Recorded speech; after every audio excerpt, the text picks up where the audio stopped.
Next speaker is Distante, CEO of Vanderbilt, Securties, EO Global Ambassador to the UN SDGs, and also EO for New York City Chapter President, Stephen Distante.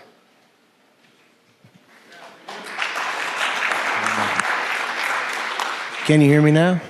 All right, good. Good afternoon. I'm a real live entrepreneur, and my name is Steve Distante. I'm both the CEO, I call myself Chief Entrepreneurial Officer, and CDO of one of my companies, Chief Disruption Officer. And it's my pleasure to be here today. I went to St. John's University, thank you very much, because I worked, and I needed to be able to drive back and forth.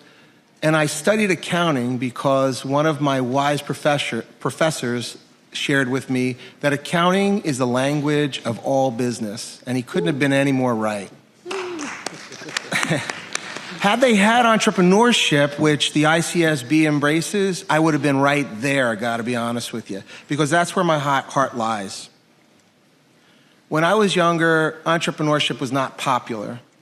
And I've never felt so important being in this room because we're all talking about businesses and the value of businesses.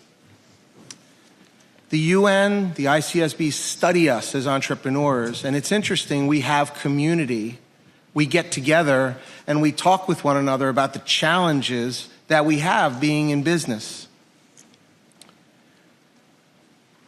On behalf of EO, on behalf of the organization that I hold so dearly, the Entrepreneurs Organization, we're a global group of 13,000 entrepreneurs looking to make a difference.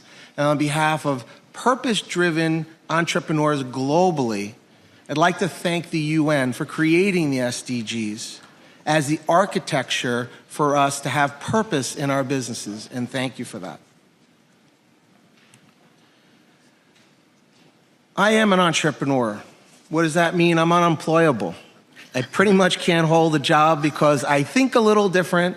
We like to make a difference, and that's how we are. So when Ayman and Winslow asked us to come and talk, me as the EO UN Global Ambassador for the Sustainable Development Goals, I was told to speak from experience. And we in EO have a thing called Gestalt language, which is we speak from only experience. We don't should on anybody. We tell it like it is. So I'm going to share with you a little bit of my journey. I was born an entrepreneur. When I was 5 years old, I had my first business venture, and it was going up to the horse trails behind my house and collecting the horse manure and selling it to my neighbors. It was a sustainable business. It worked out pretty good. The product was relatively inexpensive, organic, and I made some money. I was a cute kid who brought the horse manure and they used it for their tomatoes and such. That was my first venture. A couple ventures later, at 18, I had a limousine. And I drove to a prom, many different people. But this one particular person that I drove was to be my wife. I met her, drove her to her prom. We got together in the front seat, talked a little bit. About a week later, I got together, and we're about to celebrate 30 years of marriage. So entrepreneurship has served me really, really well. Yeah. But not only is my wife of 30 years a great benefit, so is my business. So what do? Not only do I volunteer my time for the world's most influential group of entrepreneurs, founding entrepreneurs, that's the point. We're the people who take our businesses, create them from the start. But then we create purpose in our business, and the SDGs have created that architecture for us, as I said. My primary business now is I own an investment firm, a couple different ventures in that space, and we focus on impact investing. And the Honorable June, focusing on impact investing.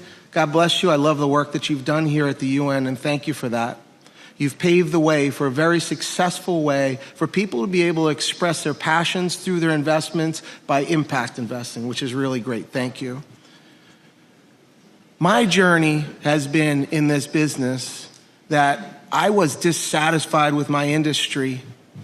And when I was introduced to being able to put my passion into my business, I was a new person. We are founding entrepreneurs, and what we do is we try to be passionate, but sometimes we just can't get it, and the SDGs really help us to get there.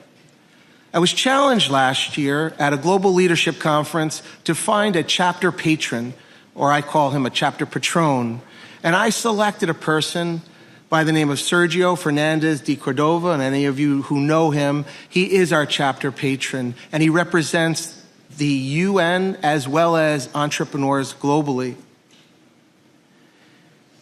He was inspirational in bringing the SDGs to EO when we had our partnership agreement back in September of this year.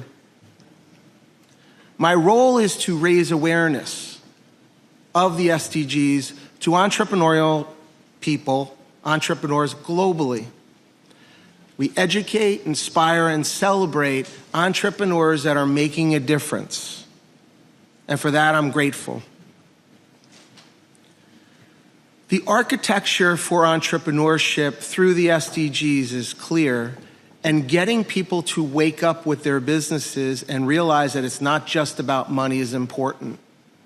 We focus on young people here, but I'm telling you, this middle-aged white guy has a lot to offer to you and this organization and the SDGs, because guess what? We've made it in our businesses, but now it adds purpose to into our organizations and to the members that we serve. We have people both young and older, and the SDGs are a universal language. So to see so much focus and energy put around entrepreneurships, thank you. Thank you very much. I appreciate that.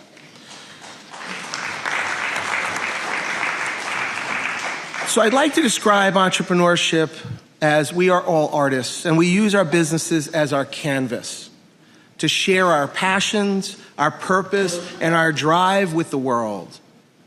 And the SDGs are our palette of colors, and we can do many things with them, and we do.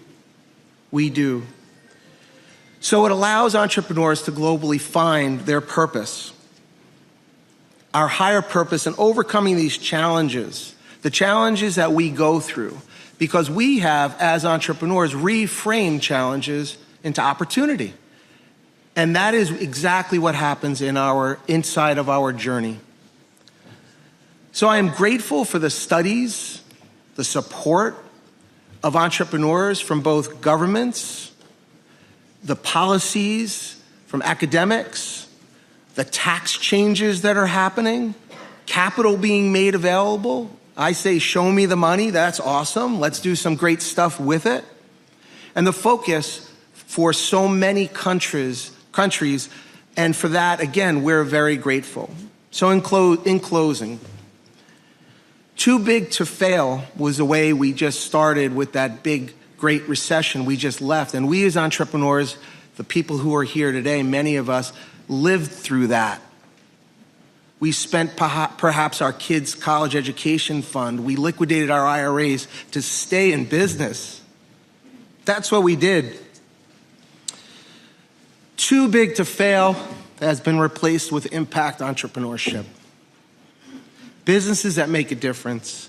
And we are EO, the Entrepreneurs Organization, and we are deeply, deeply grateful for the SDGs, the UN, the ICSB. Thank you very much.